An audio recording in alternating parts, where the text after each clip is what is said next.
Salam dostlar, YouTube kanalıma xoş gəlmisiniz. Bugün sizə belə bir məsələnin izahını verəcəm. Mağazada malın qiymətini əvvəlcə 70% artırdılar, sonra isə yeni qiyməti 70% azaltdılar. Malın qiyməti necə dəyişər? Çox vaxt dövlət qulluğu və ya magistratura imtahanında müqəllidlər bunu görüb, 70-dən 70-i görüb deyirlər ki, cavab dəyişməzdi.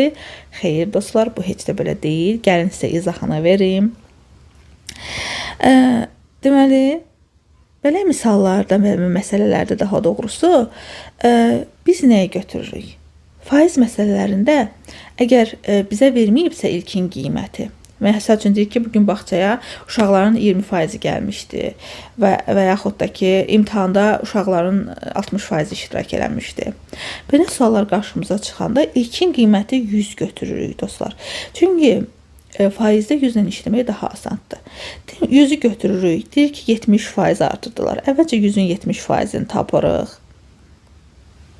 100-lə 100 ixtisar gedir. Faizi tapanda nə edirdik? Özünə vurub 100-ə bölürdük. Cavabımız alınır 70. Sonra 100-ün üstünə 70-i gəlirik. Olur cavabımız 170. Sonra isə deyir ki, yeni qiyməti 70% azaltdılar. Ona görə də 170 vurulsun, 70 bölünsün 100 yazırıq. Yəni 170-in 70%-ni tapırıq.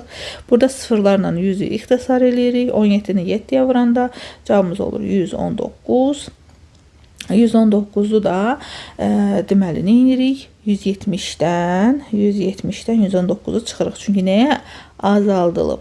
170 çıxılsın 119. Cavabımız alınır 51. İndi ilk qiyməti 100% idi.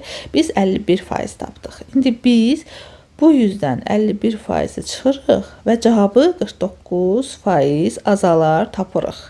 49% azalar D-bəndi.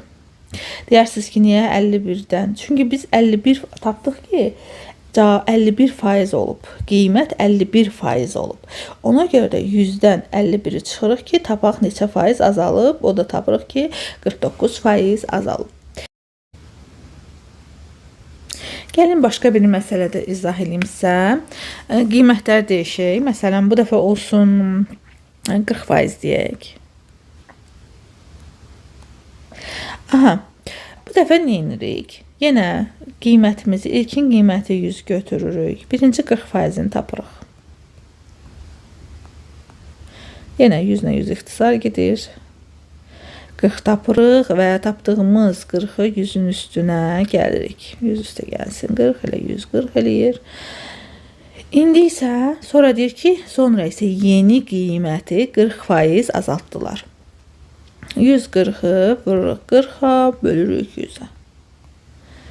Deməli, sıfırlarla 100-ü ixtisar eləyirik. 14-ü 4-ə vuranda eləyir cavabımız 56. İndi 140-dan 56-nı çıxırıq. 140 çıxılsın 56. 10-dan 6 4, 13-dən 5 8 84. Tapdıq ki, 100 olan ədədimiz, daha doğrusu 100 olan qiymətimiz 84 olub. Ona görə də 100-dən buradan yazaq. 100-dən 84-ü çıxırıq. Cavabımız nə olur? 16. Deməli, cavabımız 16% azalar olacaq. Gəlin dostlar, sizə belə bir tapşırıq verim.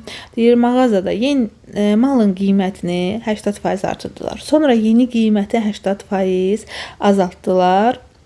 Malın qiyməti necə dəyişər? Şərhlərə yazmağı unutmayın cavabı. Mütləq sizdən cavabları gözləyirəm. Kanalıma abunə olmağı, videomu bəyənməyi unutmayın. Hələlik.